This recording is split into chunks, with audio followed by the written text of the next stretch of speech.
Welcome to the Fleet Geeks Podcast. We're here to help develop fleet and transport professionals. Do you want to progress and develop your skills and knowledge? We promise to bring lively conversation and debate around interesting issues and keep you bang up to date with changes in our awesome industry. The Fleet Geeks are a community of professionals, and if you enjoy the podcast, why not join the discussion for free in the Fleet Geek community over on Facebook.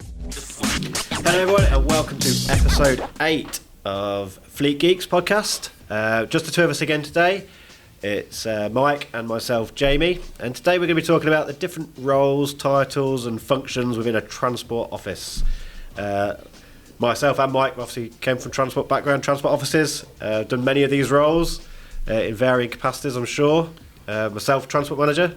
What about yourself, Mike? What are the roles have you done in a transport office? Well, bit of everything? Yeah, a bit of everything, really. In terms of, it's there's many different titles in there, isn't there? It's and it might be confusing to people who are new to the industry. Yeah, definitely. What these people actually do. I mean, my old, the age-old joke that I always try, and it always falls flat on its face everywhere. Why didn't the transport manager look out of the window in the morning? Because they needed something to do in the afternoon. Yeah. It's funny enough, if you ask a driver what a transport manager does, they will say nothing. That's exactly right, there, isn't yeah. it? So, I mean, that's it. From a new person into the industry, or somebody who's finding their feet in the industry, these various titles can be a little bit confusing. And of course, from the driver's point of view, the driver probably believes that they're all, what do they do all day? What do they do sat around in their, ivory towers all day? So we're going to try to demystify this today, Jamie. Yeah, definitely, yeah. Have a look at some of these roles. You want to kick off? You choose one out of that list. So I'm going to go with a transport manager. The most important role in that office, I would say. So what would you say, what is a transport, mate? What does a transport manager do? Manages vehicles and drivers, making sure they're compliant. I spoke to a transport manager once, and he said, my job is to make sure vehicles are safe, legal, and run cost effectively. And I think, that's pretty much the bag, isn't it? That's pretty much what he's got to do. Yeah. There's lots of facets to make that happen, but that's generally the role of the transport manager. It's one of those unique roles. I'm just trying not to slip into trainer mode here, but it's one of those unique roles which is actually required by law, isn't it? So if you're running on a standard international or a standard national operator's license, then it is prescribed by law that you will have a transport manager. So does the role of the transport manager in reality differ to that described in the operator licensing world? I think it depends on the size of the business, for one, and also the type of business. But a transport manager can carry out other roles. Absolutely, definitely, yeah. Yeah, I mean, in terms of holding that position from a legal perspective, the traffic commissioner will expect the transport manager to have complete, full and effective control over all of us. Jamie, you quite rightly said, with the things that our transport manager should do, keeps those vehicles safe, runs efficiently. That is prescribed by law. But over the time, it's the transport manager comes. Chief cook and bottle washer. Yeah, it does. Booking drivers' holidays.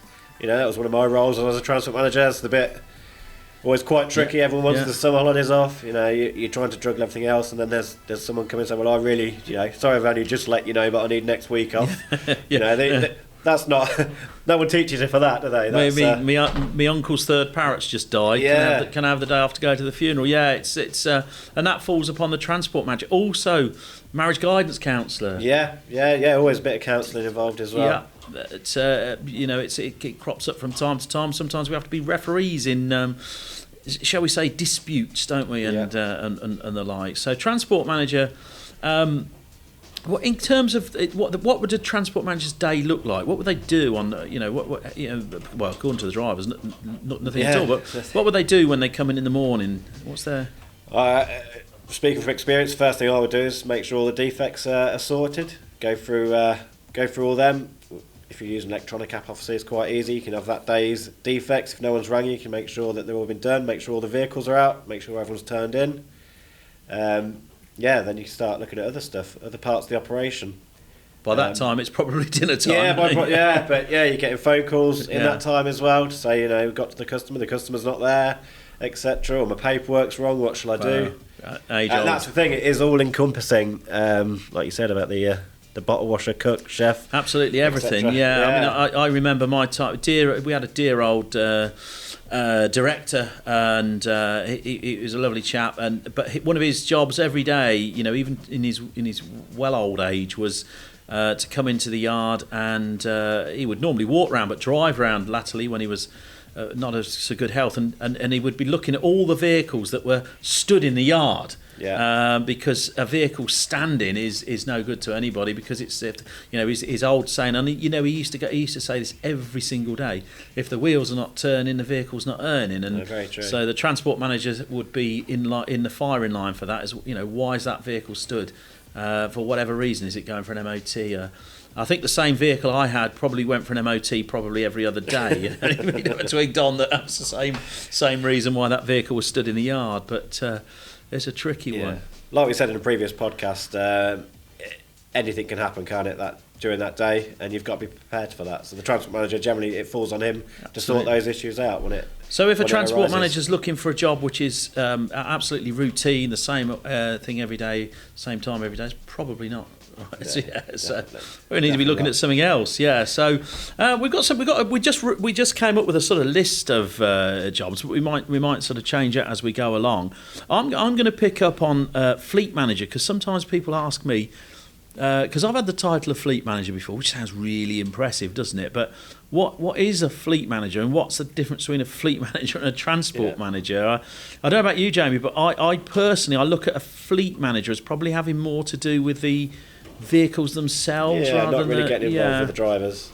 Yeah, so much buying the vehicles, speccing them up. That's a job in itself. If specialist operations, definitely specing a vehicle. Absolutely. Well, for most operations, really, unless it's a standard curtain sider. I mean, almost a full-time job now. You're just doing that, definitely. isn't it? With the supply issues that we have in the industry, but. And also, you buy the wrong truck, and you can be stuck with it for quite a time. I've heard many operators fall down on that. But there's so much to look at when buying a truck as well. The fuel economy, cost, life cycle.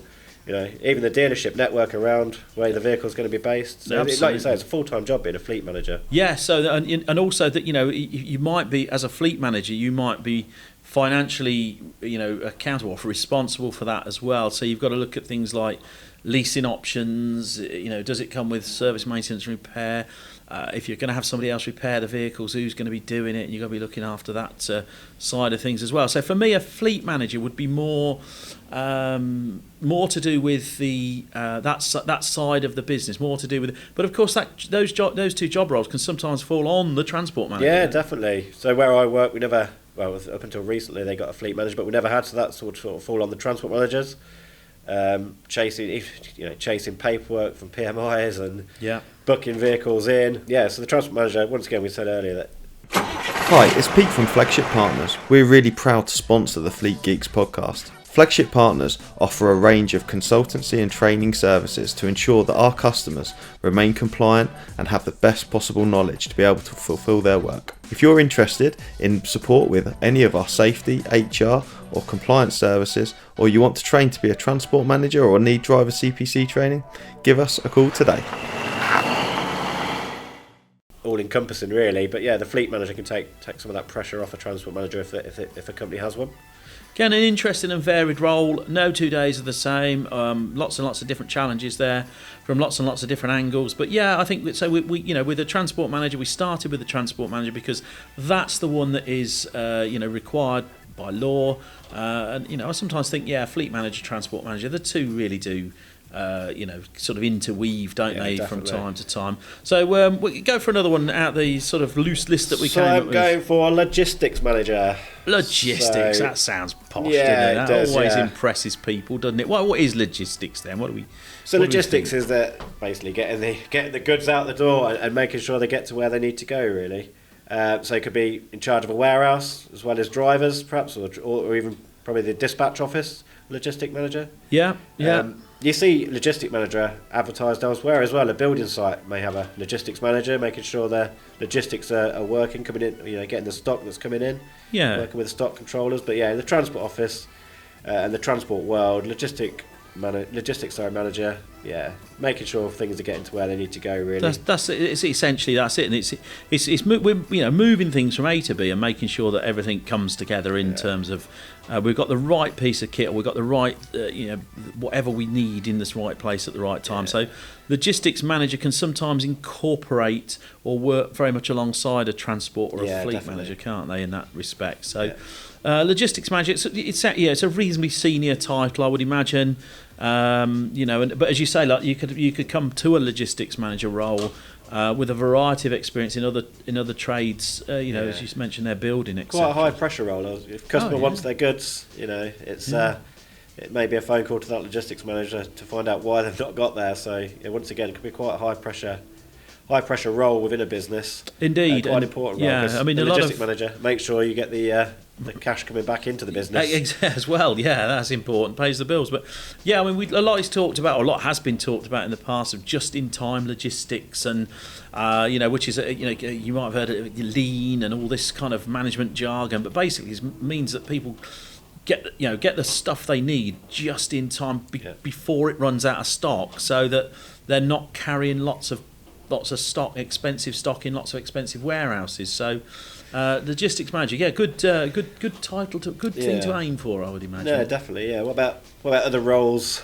Well, I'm going to go with what we've got here. I'm going to stay for now within the transport sort of office and go possibly planners and transport planners. Maligned planner. Much maligned, yeah. It's quite often seen as a route to transport management. Yeah. Though it's not necessarily.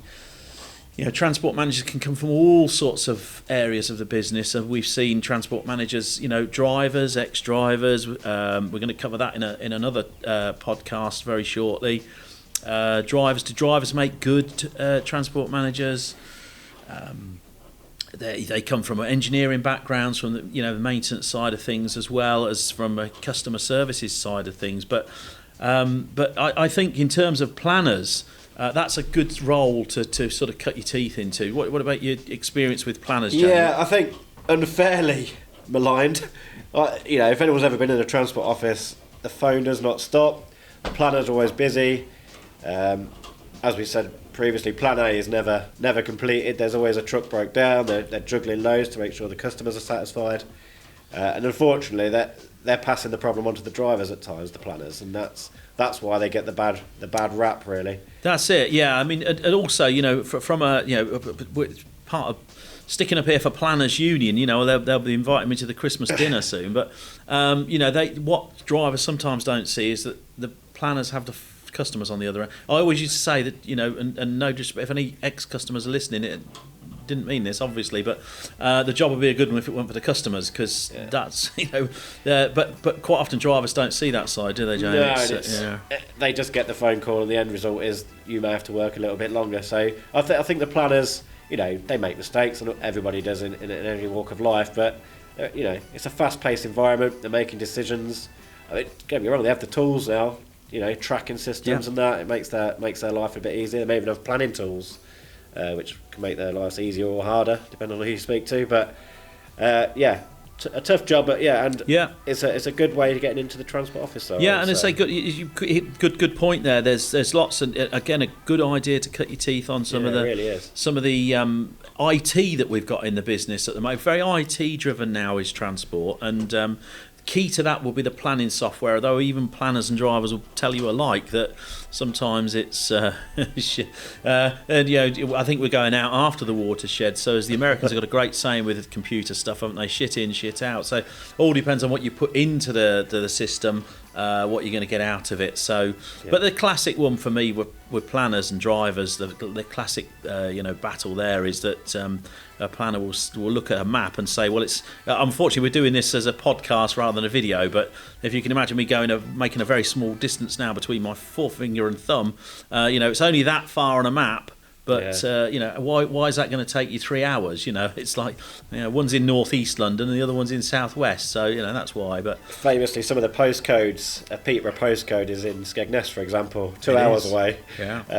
It's a PE postcode. I've heard that. Well, yeah, it may well be, but it's not local. Yeah, Only stretch the imagination. And drivers also will level at planners that you're just looking at Google Maps, and that's what it. Yeah. If you're in your Lamborghini, it would only take you half an hour to get there, but I'm in a 44-ton Arctic, which is going to take me considerably longer. So. Yeah, but I still don't think they get the credit they deserve at times. No, absolutely not. They are the linchpin of any operation. Our planners. And it's always a square peg in a round hole. Absolutely. When you look at a list of jobs and deliveries, absolutely, they're never going to fit perfectly, are they? Yeah, I knew I was never destined to be a good planner because I remember I was about 6, and in those days you could let children wander around the streets on their own, and Mum gave me a whole heap of Christmas cards to deliver to friends and neighbours, and each friend and neighbour got a Christmas card that year, but it wasn't the right one. So yeah, obviously I was going to end up in the transport industry, wasn't it? I was destined for it. Yeah, so. Definitely, yeah. Go on then, Jamie, another one on that list. I think we'll go for an operations manager.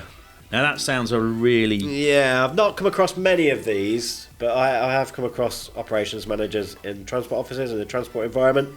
And they sort of oversee the operation in its entirety, and there's probably a transport manager there, but his focus will be on the compliance of the drivers and the vehicles.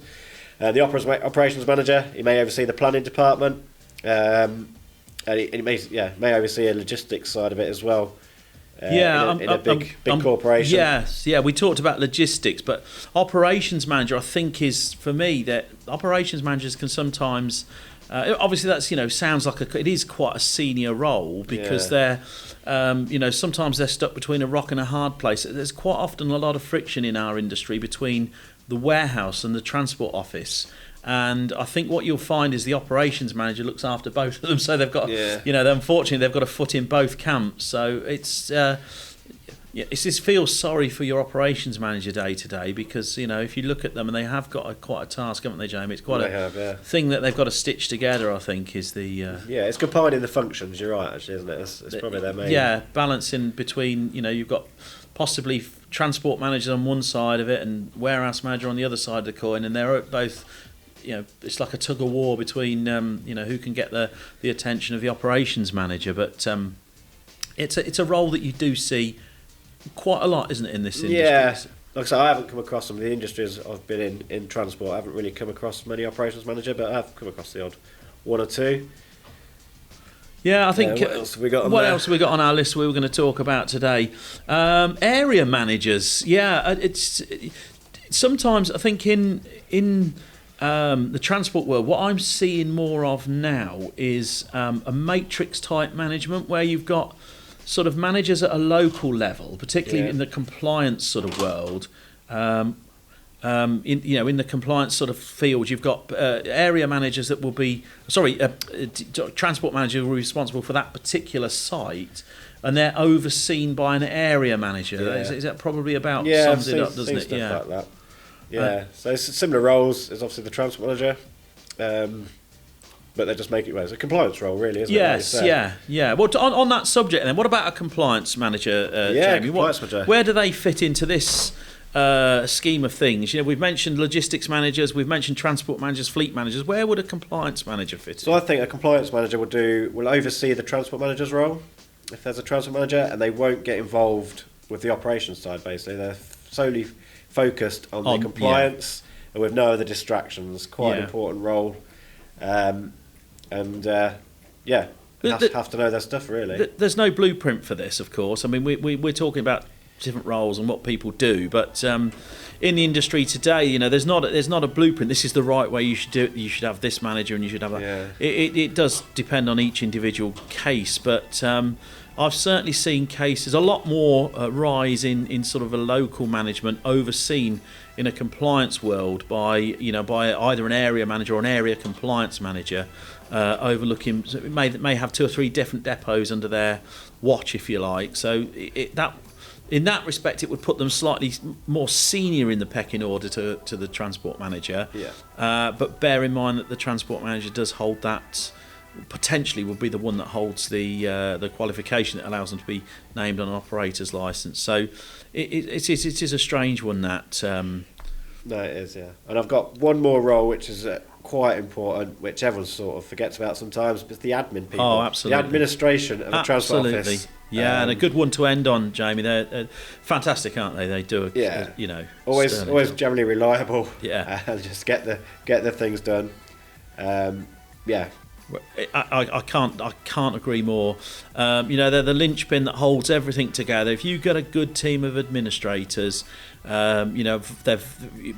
talked about this in a previous podcast, that they can be very resilient. They can be very thoughtful, and they can have that degree of being able to cope with the unexpected. But I always found, that the admin teams are the backbone of any good transport. I always say, for all the roles we've spoken about as well, the admin team can take a bit of pressure off every single one of them roles. Absolutely. By doing their job. It just, things just get done, don't they? They're good at. Absolutely. That would be my advice to any transport man or any of those positions that we've mentioned.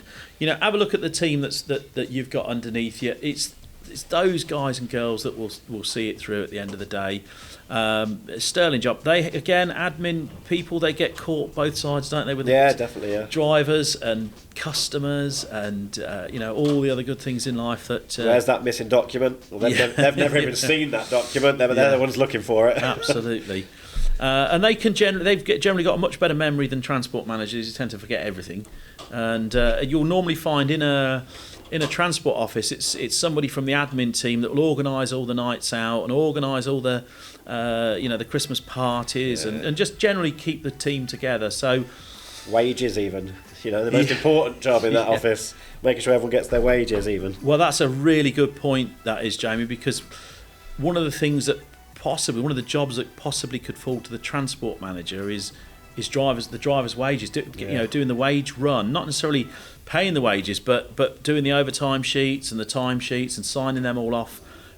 I mean, it's vital that happens, because nothing worse than a driver, nothing worse than anybody really, but for a driver's point of view, nothing worse than not being paid right, is it? And no, definitely not. And it's those admin guys and girls that can really glue that together. So there we go. We end on that one then. So big shout out to anybody in the admin offices.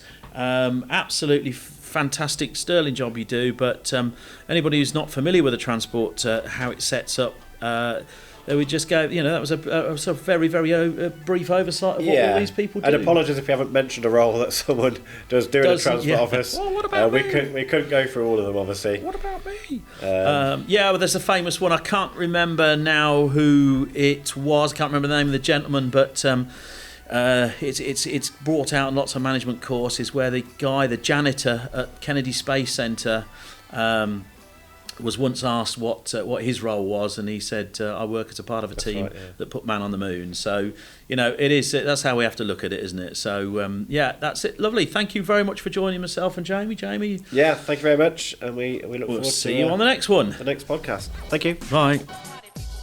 I hope you enjoyed today's episode. If you did, please share with your friends and colleagues too. Join us for free on Facebook with the Fleet Geeks community for transport and fleet managers. Fleet Geeks offers ongoing professional development, networking and mentoring too. So get in touch with me, Pete Rushmer, on any social media platform to find out more.